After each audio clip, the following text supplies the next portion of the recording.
Do you know why we're having an animal blessing and an animal service today? Yeah, sort of. It's in honor of St. Francis. St. Francis is a canonized saint in the Catholic tradition, and his feast day in that tradition is October 4th, and this is the Sunday closest to that. So it's traditional sometimes to have an animal blessing at this time. So I want to tell you a little bit about St. Francis. Do you feel like you know anything about him? A little bit? So here's I'll hold this, a little figure of him. So he was born, Francesco, in late 1100s in a beautiful city-state called Assisi in the Umbria region of Italy. And he was born to two interesting parents. His father was an Italian silk merchant, and his mother was a French noblewoman. So as you might guess, he grew up with some money. He was said to be thought very handsome, and he liked to have a good time. And so as a young man, he was a man about town, as they say. And he partied and enjoyed his wealth. Well, at a certain point in 1202, Assisi had a war with another city-state in that region of Italy, a place called Perugia. So they fought, and like a lot of young men from Assisi, Francis fought in this war, and he was captured, and he was imprisoned, and he was kept in a dark, damp prison cell for almost a year before his ransom was finally paid. Now, being any kind of prisoner of war, as we now say, is a profound, life-changing experience, very traumatic. So he was never quite the same person after that. After his ransom was paid and he went back to Assisi, he tried to go back to his old sort of party life, but it didn't feel right to him anymore. And so in a pattern that's somewhat reminiscent of Siddhartha, almost, he decided to live a life of poverty, and he traveled around taking a vow of poverty and dressing in simple clothes, sort of like you see here, a simple robe and a simple tie, not much to it. And he became very religious. He had mystical visions of Jesus and really devoted his life to Christianity as he understood it. He was known, and this is why he's associated with animals. He is the patron saint of animals and ecology in the Catholic tradition. There's some wonderful stories about St. Francis and animals. According to the stories, wild animals were really drawn to him. So you'll often see him depicted like this with birds, because according to the stories, the birds would just land on him. And he was known to preach to the birds and bless the birds. And apparently he did this with all sorts of wild animals. There's even a wonderful tale of a wild wolf, that was terrorizing this town. And this wolf was killing some of the animals in the town, even some people. And so the people asked St. Francis if there was anything he could do about it. And so he said he would talk to the wolf. That made them afraid for him, but he did. According to the story, he talked to the wolf and essentially prayed with that wolf and asked him not to hurt any more of God's creatures. And according to the story, the wolf never did hurt any more town creatures, and in fact roamed about town peaceably after that, accepting food from people in the town. So there's all sorts of wonderful stories like that about St. Francis, and that's why we associate him with caring about all the animals. I sometimes wonder, what would St. Francis make of our North American culture of loving pets so much as we do? According to statistics, I'm going to throw some statistics out there, and I can share the sources with you later, but for now you'll just have to believe me.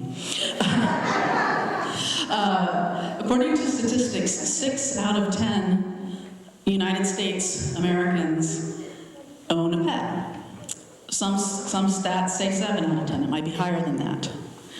According to surveys, it is 1 in 5 people in this country say that they prefer spending time with their pets to most people. Amen. Got an amen, right?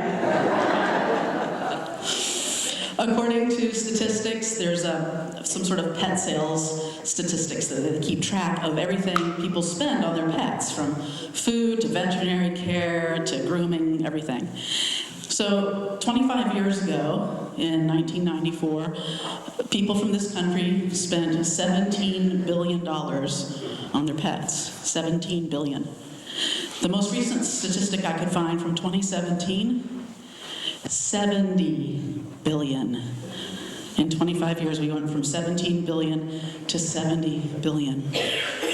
So these are some kind of shocking statistics, as they say. Kind of amazing numbers that leap out at you.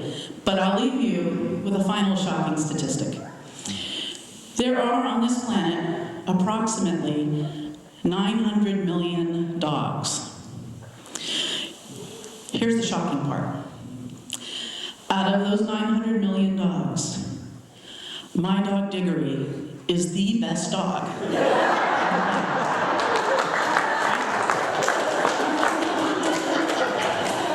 And I would say what are the odds, but they're 1 in 900 million. This is where it gets eerie. Before Diggory, I had a dog, dearly departed dog, Xena. And while she lived, she was the best dog out of 900. What are the odds of that back to back? I'll tell you what they are. The odds are 1 in 810 quadrillion. That's what the odds are. No. Okay. Does anyone else think they might have the best dog? Oh, yeah, okay. We'll see. And cats. You have the best cats? Yes. The best cats. Well, here's the thing. Diggory is the best dog in the world to me. And hopefully you feel that way about your pets too, right? They're the best pet in the world to you. Because we really get close to our pets. But what about other animals? We sometimes think about animals in the wild.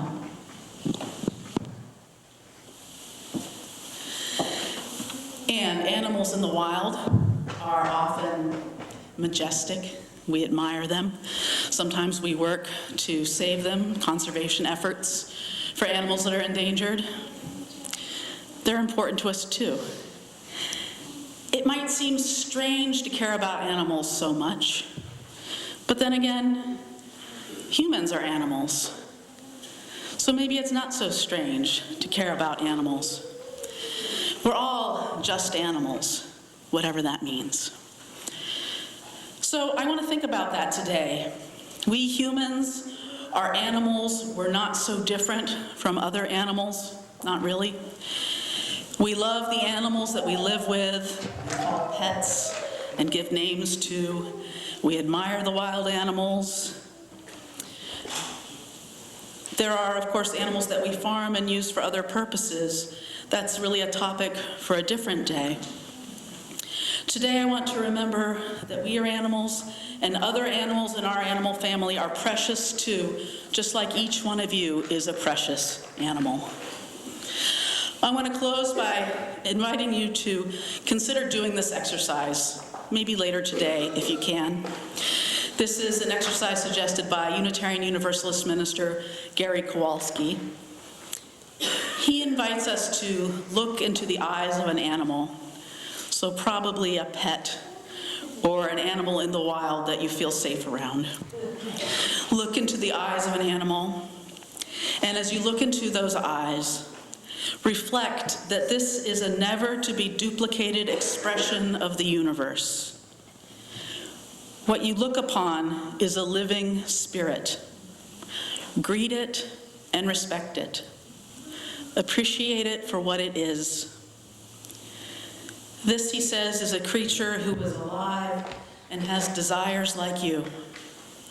It walks the same ground, breathes the same air.